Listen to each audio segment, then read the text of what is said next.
Hi, hello. Hope you are watching my videos. Today I am here to teach you about the another lesson, outcomes of the democracy. What are the outcomes of the democracy and how the democracy is accessible? Let us learn that only today. The democracy is good and able form of government because the democracy is giving equal rights to all the citizens. It is enhancing the dignity of the citizens. It is giving participation to the citizens, and it is also giving a way to correct the laws if anything is going on wrong. So, in this way, the democracy is an able rule. Let us learn that in detail. Depending on these six subheadings, you can learn it easily.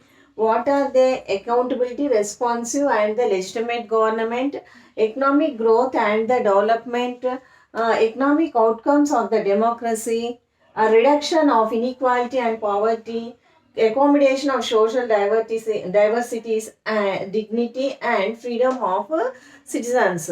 Under these six headings, we are going to learn about the outcomes of the democracy. Before going and learning the outcomes of the democracy, just we have to keep in our mind that democracy is creating the situations to solve all our problems. It is not only going and working about that. So, if we check the first one, accountability, responsive, and the legitimate, we can say that the government is accountable to all the citizens through fair and to we are to the voting system. We can say that is free and fair voting system is there. It is very responsive towards the citizens, and it is creating the rules for the welfare of the people, and it is negotiating, it is deliberating and negotiating with the citizens and forming the rules which are good for the citizens. Some are of the view that this democracy is a very slow process. It is taking long time. Instead of this democracy, dictatorship is very good. Instantly, we can take all the decisions. But when we are taking the instant decisions, there is no necessity to consult with the citizens there in the dictatorship. But here in democracy, the citizens are participating. They can elect their own representative who is good and able person. In this way, it is very accountable and responsive and legitimate. Then coming to the economic growth and development. And for this economic growth and development, to most of the countries, developed countries, they are developing very much.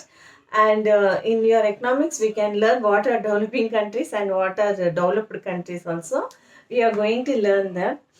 Here, the economic, see, if we see that democracy in the big countries with economic growth, they are growing very much. And the poor countries, they are going a little slowly. And some of the countries which are very poor and they are even suffering for their livelihood. The minimum needs like food, clothes, shelter, they are depending on the growing countries, good economic big countries. Some of the small poor countries, they are depending on the developed countries. But this don't mean that poor countries, they cannot run a democracy. Dictatorship can be run very nicely, very good if they have dictatorship. No, it is wrong statement. Democracy can be run and it is developed economically. Our India is the example for that, and Zimbabwe, which is a dictatorship and which is economically very well developed, and became in depth for so many other countries in the world.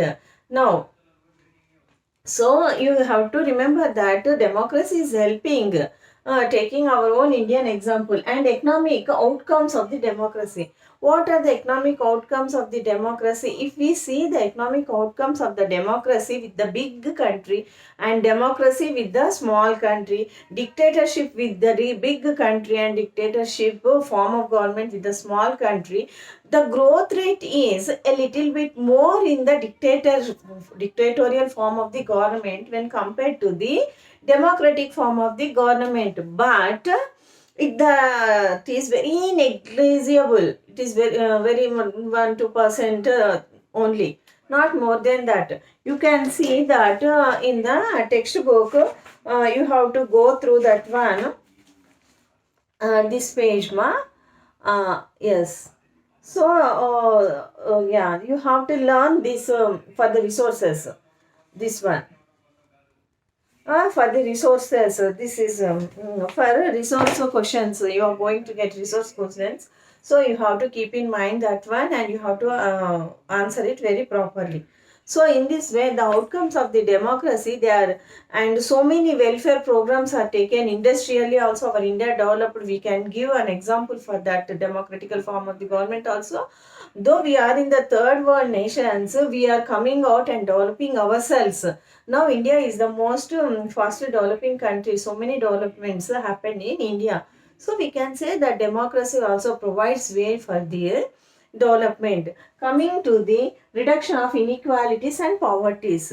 Inequalities and poverties. What are poverties? The poorness, which is the minimum needs which a citizen cannot buy. If that is the position, we can say that is the poverty of that citizen, and poverty, that situation is a poverty.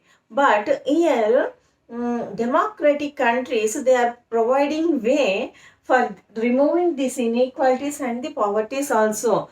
It is developing industrially by providing employment, and some of the gone in like education and education and health is provided freely by the governments, so that which are minimum needs of the government, of the citizens, they were satisfied by the government. And by developing the industries, employing, by creating the employment also, economically our country is moving forward, developing. So democratic countries can also develop and can also reduce the inequalities between haves and have-nots.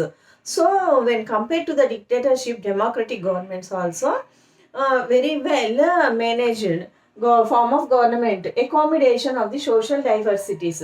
This accommodation of social diversities. What are these social diversities? They may be the cultural diversity, they may be the language, they may be the communal, something or the other, the religious, like the religious things like that. We can take here the example of our lesson previous videos, that is power sharing, the Belgium and the Sri Lanka. Sri Lanka, majoritarianism, it followed like a dictatorship, and majoritarianism. What happened there? The revolutions happened. But in Belgium, the democratical form of the government had given equal rights to all the language speaking people and all the religious people, all the same caste people, all the communities. So here also we can prove with that example that democracy is giving a very well accommodation for the social diversities also. We can take an example of our India too. We are also having so many diversities. Instead of so many diversities, we are united now also. So remember that example also. Okay, now dignity and freedom of citizens. This is there. Yeah, without the gender, without the caste, religion, rich or poor, or anything else, all the citizens are having equal right to vote. They can elect their representatives, and they are having equal opportunities in everything, in education, in health, in and everything. And if any caste or any religion is having very less representative, like in any gender also, transgender or women, for them also our government, democratical government is providing certain reservations to make them equal to the all remaining, all the other social remaining when compared with the all other genders or all other communities or the languages, like that. So we can say that the democratical form of the government is the best form when compared to the dictatorial form of the government. So thank you children, thank you for watching. I hope you are watching my videos, and if you have any doubt, please comment in the comment box. And if you want me to explain any question and answers, like if anything is needed by you, just please ask me. I am ready to clarify your doubts here. And please watch and subscribe my channel. Thank you. Please subscribe my channel, children.